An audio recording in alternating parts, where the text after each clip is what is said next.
Hello, welcome. Tonight on the Hideout, we have Cody Murray with us, who you'll meet very shortly, and we're going to be talking about the X-Men, the new X-Men movie that's coming out. It's going to be very fantastic. It's going to be fanboylicious. I can't wait.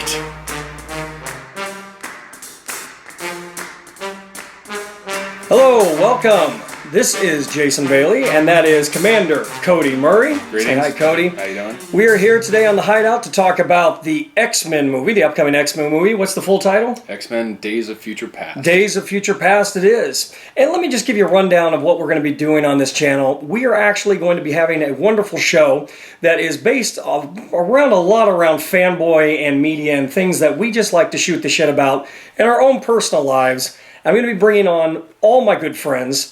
They're just as interesting as me, so it should be a very boring show. Well, nobody's as interesting as you. And I know that. So anyway, this is the first of the Hideout, and hopefully not the last. Definitely not. No, good things to come. Good things to come. You have the world's finest on. When Jason and Cody are here, it's really Bruce and Clark. Cheers. Cheers to you too. Let's get started. We're going to be talking about X-Men Days of Future Past. You were a huge X-Men fan back in the day, back in the 90s. You collected every single comic book that had anything to do with X-Men, correct? Except for Excalibur, because that had an E in front. I'm like, that doesn't count. No. So, you being the in-house expert of everyone that I know on X-Men. Expert. Nice. Nice. Can you please explain what the comics storyline was that they are basing the film off of? And basing maybe loosely. Sure. X-Men Days of Future Past were set in a bizarro future, as it were, where mutants have been put into mutant concentration camps, essentially, because the humans have developed the Sentinels, the giant robots, that will protect them from the threat of mutant kind. And as the books talk about, obviously not all mutants are evil, but then you get, your Magnetos, your Apocalypses, and so forth, that just screw it up for fucking everybody else. So Wolverine is, in the movie, is sent back in time to fix something that's gone wrong. I haven't read the entire synopsis online as far as what they're doing, but old Wolverine is sent back by old Xavier, Patrick Stewart, old Magneto, correct, Ian McKellen, to encounter young Xavier, Michael Fassbender, and young Magneto, Fassbender, young Xavier, and McAvoy, James McAvoy, and convince him to do something different.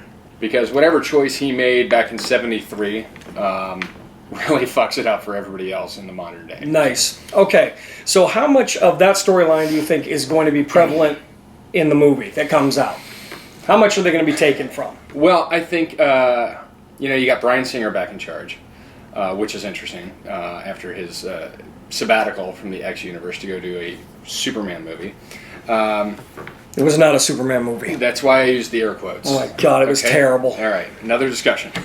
What were you thinking? Yes, shame on you. What a sellout.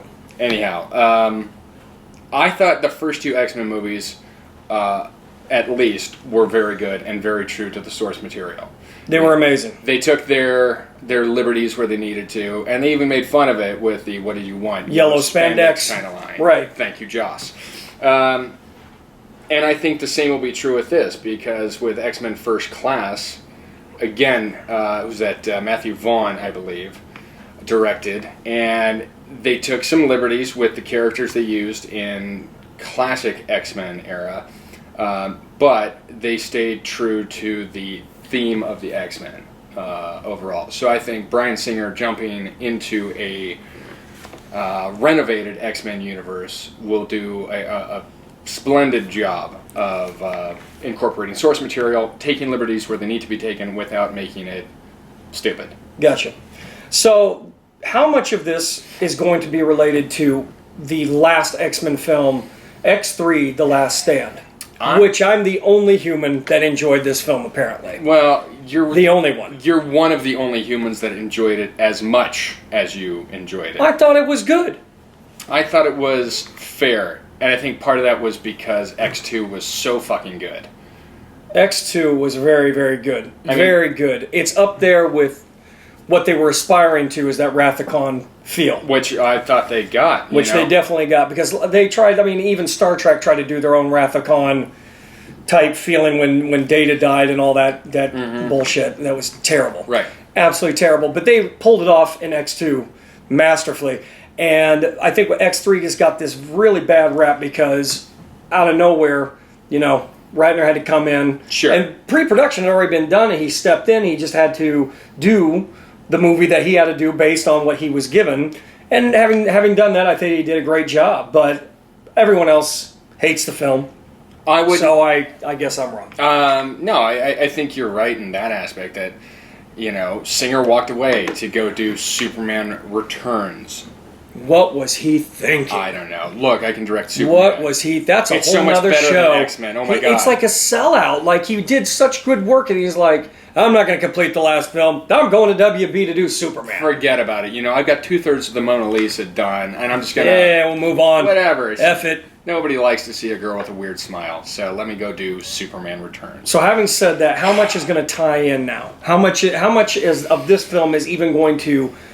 Are they even going to reference it, or is it going to be like it didn't exist at all? Well, I think do people get their powers back, Cody? I think you'll have to reference it. What is Patrick Stewart? Is his character really dead? Well, at the end of X3, is Jean Grey in it? Okay, with the interrupting. All right, fine. I don't think Jean's in it, but you never know. You could get a cameo of her, a la Wolverine in X-Men First Class, which was fantastic. Which was the best cameo. Go fuck yourself. In any fanboy film by far. The last good cameo of that caliber, you'd have to go all the way back to 1991. In Robin Hood, Prince of Thieves, Sean Connery. Oh yeah, that's the only one that even competed with that one. Yeah, and I still think because in this day and age of internet and rumors leaking and shit like that, they kept that secret.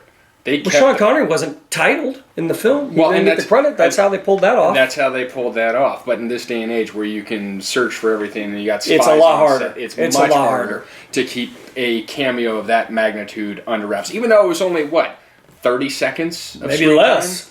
And one line from Logan. But it was great. And it was fantastic. So back to the point at hand.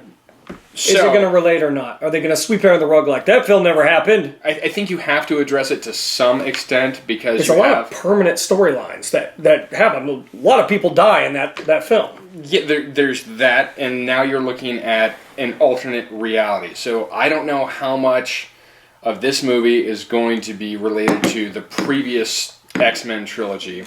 I think this is more X-Men First Class 2 that is using Patrick Stewart and Ian McKellen and Wolverine, Hugh Jackman. You forgot Hugh Jackman's name? I'm trying to remember lots of things. It's hard. So I don't know how much that's going to be a very short show. It is. Okay, see, honestly, we don't know. I hope. I thought that was coffee I gave you. Anyway, the combination of the old and the new cast. Right. Good, right? This is fantastic. I think it could be amazing. I love the trailer. I love the trailer to see all of them together. Gives me chills. Oh my god. Yep. I watched it several times. The music, the build up, the combination of seeing Patrick Stewart face to face with McAvoy, talking to himself as old and young. It's breathtaking. Seeing old Wolverine, because my wife brought up the fact the other night, Wolverine doesn't age. I'm like, no. He does age. He does. It's just really slow. It's very slowly. Right, exactly. But he does age. So you see old Wolverine with the gray Reed Richards, stripes in his hair. And he could be 200 years old for all we know. He probably is. Mr. Spock old. Well, if you read the Wolverine origin comic book, where they actually go and tell you where he was born and when he was born, it was like early mid 1800s. So if you take that as canon, and mid late 1800s. Mid-late, because the 1800s. The 1800s, fair enough. After the Let's call it 1850. I think so. 60? 1890. Because I know there was gold rush stuff when he went to the Klondike.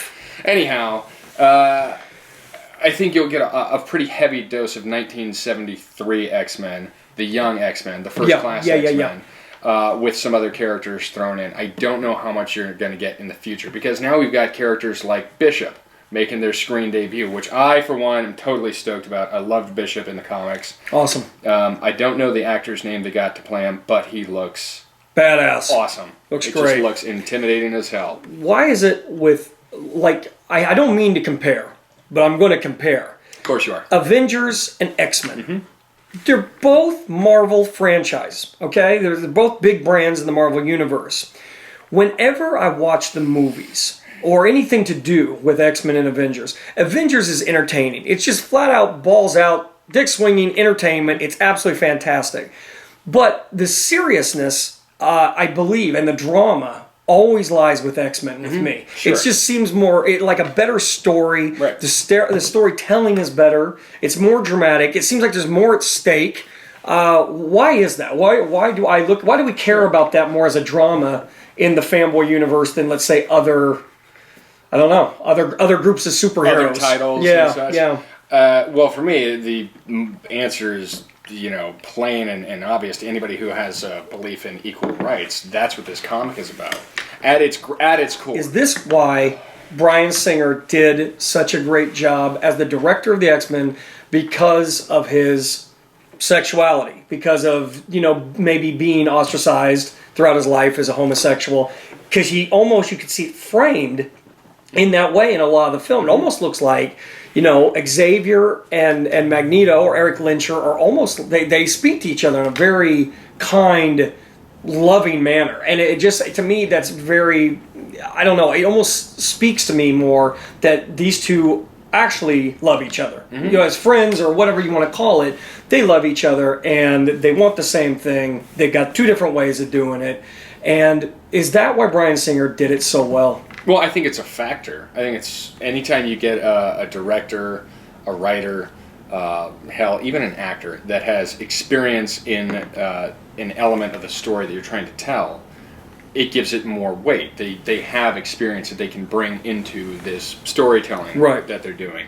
So yeah, I'm sure that's a big part of it. And for what it's worth, I mean, at that point in time, Singer had directed The Usual Suspects and Apt Pupil and a few other Apt Pupil. Flicks. So it's not like he was not go watch Apt Pupil, an established director. Do what he says. Do it.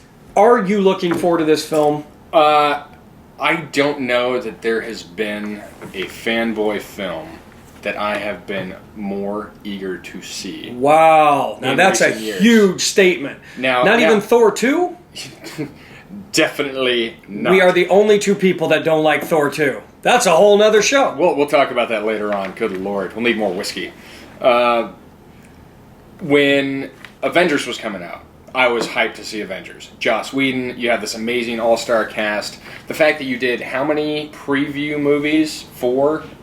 I think more than, Hulk, if you had Hulk, Hulk, kinda. Because 2 Iron Men, 2 Captain America, Thor. 4 or 5 preview films leading into this one Never been done before. And the fact that... Continuity. Who knew? The fact that for me and a lot of other people, Avengers was the fucking shit. Okay, it was fucking fun. It was explosive. It was the polar opposite of the Chris Nolan Batman movies. Okay? Very serious. And that's a whole... That's a show. That's a show. That's a show. We'll get into that. We'll get into that. I'll own that shit. Oh, yeah. I'll just sit back and watch. So, but this one, because I was always an X-Men fan, because of the success of First Class, and because we get... First Class is amazing. We get Bryan Singer back. We get Patrick Stewart back. We get Ian McKellen back. Dude, kids. Kike's favorite actor. Hold on to your genitals, because it's going to be fucking You got the new badasses. You got the old badasses. It's going to be badass. Hey, and for those Game of Thrones fans out there, you got Tyrion Lannister. Okay, you got Peter Dinklage as Bolivar Trask, the creator of the Sentinel program. So you got this wee little man making these big fucking robots that lay the smack down on mutant kind. This is going to be awesome. It's going to be great. Can't wait. It's going to be very exciting. Okay, so that pretty much wraps it up for our first show. Good times. Hopefully not our last. Definitely not. And you'll be seeing this character on this show a lot. I'll be here whenever I can. Commander Cody is going to be here quite a bit. But anyway, this is Jason signing out. Cody. Peace. Cody signing out from the Hideout. And we'll see you next time. Bye-bye. this is my belief, and I know a lot of other I people know you say. want to make fun of me being a hippie. I'm not making fun of you. No, I just can because smell your middle name is Rain. Jealous. Rainbow. Spilled my coffee. Yep, that's Maker's Mark.